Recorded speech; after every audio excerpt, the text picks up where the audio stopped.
Brain Smasher here. This is kind of a test video. You may notice this is a new camera for me. So if you're seeing this, things are going good. If not, only I'm gonna see this.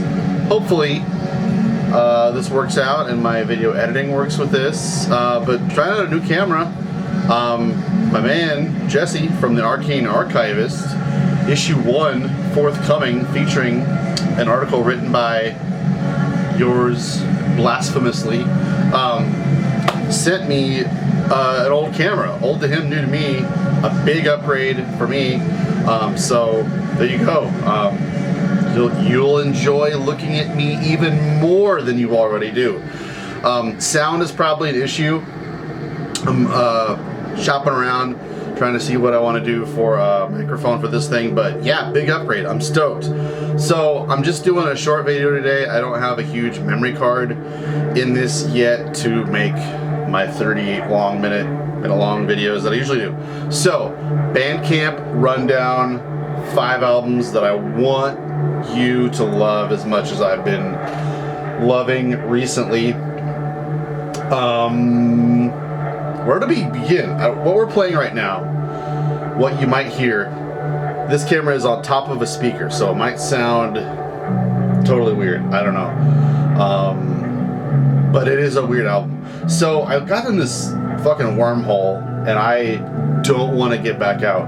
I was doing some metal research, the other day, and I happened upon an old blog that I had forgotten about. I think I had bookmarked it or something. And it turned out that it was still kind of active. I remember liking it way back in the day.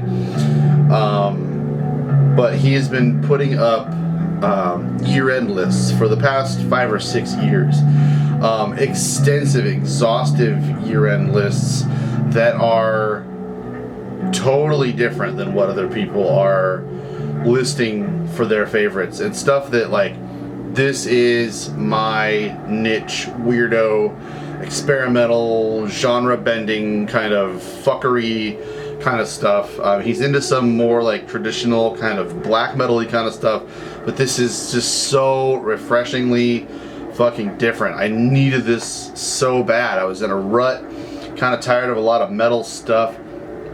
There's some familiar things, like for instance on the 2019 year-end lists. By the way, I'll put the link down below, grimmerthanthou.blogspot.com.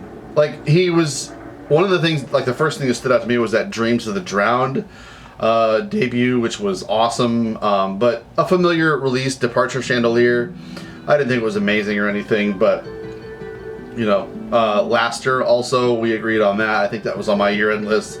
But this guy has got his finger on the pulse of a ton of stuff that I'm unfamiliar with.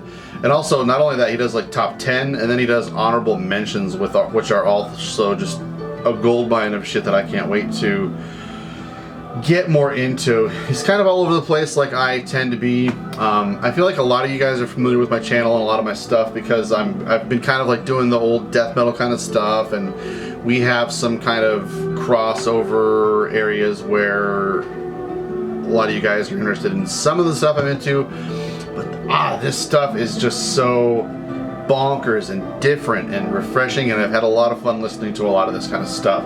So, first pick, what we're playing, Coral Cross. The album is called 002. This is by a New York City kind of visual artist, just kind of all over the place, doing all kinds of stuff. It's this kind of hodgepodge, mishmash, sort of cut and paste kind of digitally sounding kind of stuff. It definitely sounds so far removed from a band in a room writing songs.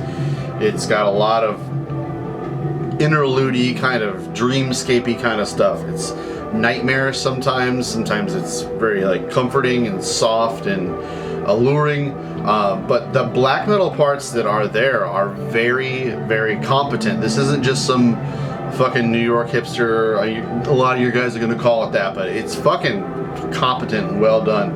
There's some guitar soloing and some guitar harmonic stuff going on that is very complex, and we're a Century Media band or whatever playing some of these specific parts, I feel like they would be pulling it off insanely successfully.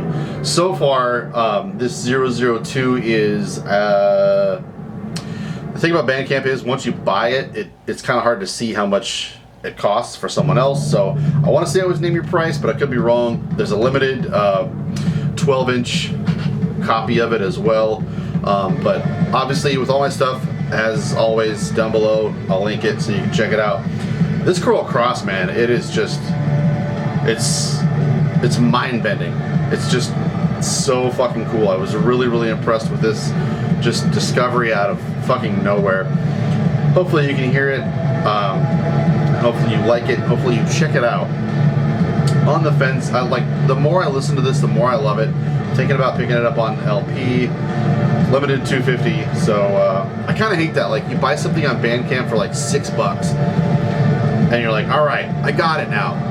And then you fucking love it even more, and then you're like, all right, I'm ready to spend $25 on the vinyl, but I wish I wouldn't have spent $6 on the digital. I don't know. I'm trying to spend more time appreciating this stuff on Bandcamp so that it can just be on Bandcamp and stop fucking filling up these shelves with physical copies and stop throwing my money away. But this isn't throwing it away. Anyways, a lot of you guys are just like physical only or fuck it, but that's why I'm doing these Bandcamp videos to show you that if you're going to exclude Bandcamp from your listening diet, you're going to be missing out on a lot of killer shit. So check out Cruel Cross. Along those same lines as well is a band I forgot about and didn't know was still active.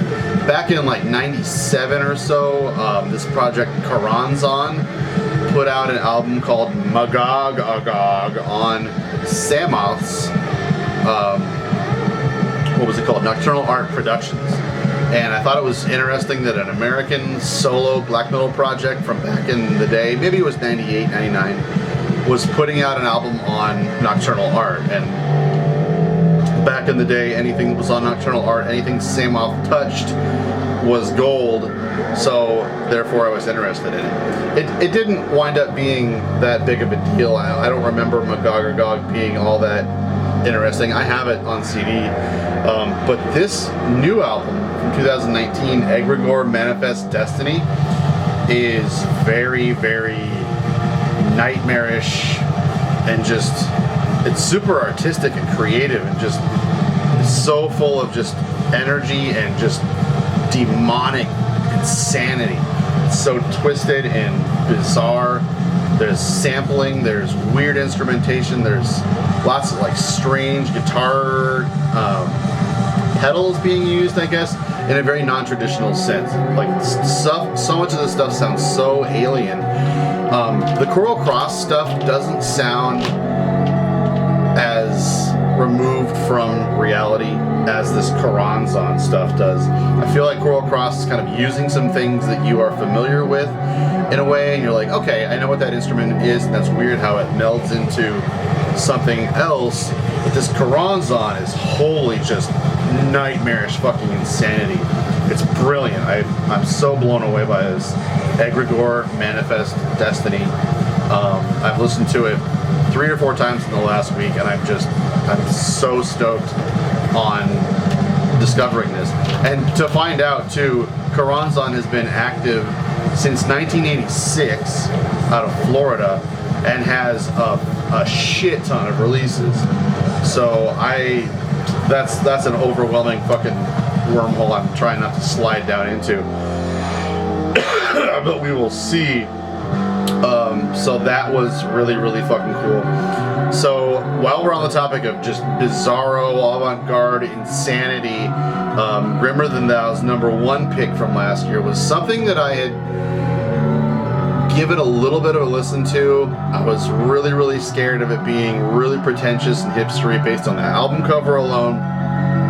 And sure enough, I played it for a minute several months ago, and I was just like, not for me, not feeling it, no fucking way. So to arrive upon this album again from the context of, I love this guy's blog, his other picks are amazing, what am I missing out on this record that I didn't like before. The artist's name is Rainer Landferman. He was briefly a singer in Bethlehem. I believe he played on the Suicide, sang on the Suicide record. Amazing vocalist. He also played in Pavor on the album Furia, if you're familiar with that little kind of micro classic. The album is called Mein Wort in Deiner Dunkelheit. And I'm pronouncing that perfectly, I assure you. But it is... Where do I even begin? It is so bizarre and super artistic. It definitely feels like turtleneck in an art gallery, sipping wine, listening to strange fucking ballet, weird black metal kind of stuff mixed with bizarro, strange, theatrical instrumentation kind of stuff going on. It is just all over the map. And were you to tell that to me about it, I would go, it probably sucks. I know, I get it. I would think there's probably isn't anything that's actually like intense or all that scathing or interesting about it, but man, that's so far from the truth. When it's fast, it's fucking fast. When it's just fucking pounding and mighty and just riffy and brutal, it delivers. It has, like, everything that the record does, it doesn't fucking do on its laurels. It just fucking does everything passionately and just so intensely. It is quite a, like, you feel like you're in Total Recall, strapping yourself into that chair going like Schwarzenegger, 3 boobs. Anyways, it is a fantastic album, and I'm really, really glad that I got sucked into listening to it a second time around, even though my buddy Midwestern Abyss told me to listen to it. Yeah, I did again. Check out Rainer Landferman, Mein Wort in Deiner Dunkelheit. Fourth of the 5 here. You may have seen this going around, but it is worth noting. Afski, Ofte jeg drømmer meg død. Often I dream myself dead. Afski is a Danish project, a solo project by a member of a band called Soulbrood, which is really, really good stuff. Afski is, I gave it a listen tonight, just first time. It was very much exactly what I was expecting it to be, just despondent, just dreadful, emotional kind of black metal for sure. It sounds kind of 90s-ish, but I feel like every black metal solo project that's amazing right now has a lot in common with a lot of that 90s black metal kind of stuff. So saying that doesn't really, I feel like, tell you anything that's unique about it. But in that way, it also sounds kind of modern. But songwriting is super well done. I guess each song is based on some poetry from Danish folklore about peasantry and unfair treatment of different classes. By the way, it feels fucking weird, elephant in the room, to even be talking about anything other than the fact that our country is completely on fire tonight. But I have spent the greater part of the last week just occupying my mind with shit that's going on all over. Justice for George Floyd. Anyways, Afski is really, really good stuff. It sounds distinctly European in a lot of ways. It kind of reminds me like of, what is that? Nasheim. Jimmy, if you're listening, Afski, get on this one. It sounds very despondent and emotional and just so honest in a way that stuff like Nasheim, Panopticon also. It's just something you can instantly dive into and be emotionally, what's the word I'm looking for? A lot of times I listen to something that's very emotional because I'm feeling emotional and I want to feel those things externally and magnified so that I can kind of feel like I'm done feeling those feelings. It's a release that I need. I do it. That's why I'm a metalhead, because I am an angry person, and to hear someone else do these things for me outside of my own mind is just the greatest piece that I can find. And Ovsky is really bringing that to the table right now, I'll tell you what. Lastly, but definitely not least, Oranssi Pazuzu put out a new record back in April. It's their label debut on Nuclear Blast. It was kind of a weird year for Oranssi Pazuzu because they were supposed to be touring the United States. That all got fucked because COVID and because we'll not get into that too much. But it's called Mescharin Kinsey. And look, I hear you. Oranssi Pazuzu is a band that some people are parading around as it's black metal with surf guitar, or it's psychedelic 70s black metal, using all these kind of cliche ways of telling you that it's not just normal black metal. Sure, it's not. And I feel like a lot of that kind of dragging those labels around to pull people into it is ruining any interest for people like me to hear it. But I actually really did like their 2000, I don't know, not their last one, but the one before, 2014 or something like that. It was pretty good, and I bought it. I wouldn't say it was amazing or anything, but there was a moment where I was impressed with it. But so I thought I would check in again with Oranssi Pazuzu, and I'm super fucking glad I did. They are taking their craft and what makes them exactly what they are and perfecting it over and over and over and over and over again. Try and listen to it if for some reason Oranssi Pazuzu has soured your palate in the past. I'm kind of talking to you, Matt Jones, The Dark Path. It's fucking great. They incorporate, if you're unfamiliar, with a lot of experimental electronic kind of patterns that kind of dominate their rhythmic tone more than the drummer does, and you'll have this sort of like repeating electronic pattern going on, and all the other instrumentation is kind of built around that, and it can do whatever it's doing, but your mind kind of focuses on this central skeletal electronic kind of passage that isn't melodic. It's more like rhythmic and psychedelic than a riff or a keyboard synthy kind of part. And they use that to such great effect that when that part changes, or they can kind of fuck with it and use that as the whole just gear changer into the next part, it almost feels like a physical rush. It feels like you're climbing up that roller coaster and then just like going downhill. It's super incredible. I'm kind of out of my head right now, so I'll read you what I wrote about it on Bandcamp. Oranssi Pazuzu are really on to something great, and it's exciting to see them further their vision with each release. They can be kind of a divisive band because they have stepped so far away from their roots, toying with achieving some familiar metal tropes in refreshing and experimental ways. That is what sets them apart from the flock.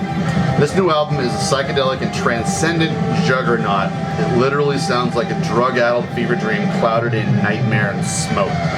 And I felt like that was a great way of describing it. So yeah, that's how I feel about it. Gotta keep this video short because I don't have a lot of time, so I hope you check out one of these 5 releases. I'll have links down below for you to dig into them. Let me know what you think about them. I'm really curious. Am I fucking nuts going crazy about this Coral Cross and Karansan and Rainer Linferman? I'm really stoked. I am gonna try and stick with this Grimmer Than Thou lists for as long as I possibly can stand to, and I hope you can dig into this blog as well. So we'll see you next time. Thanks, bye.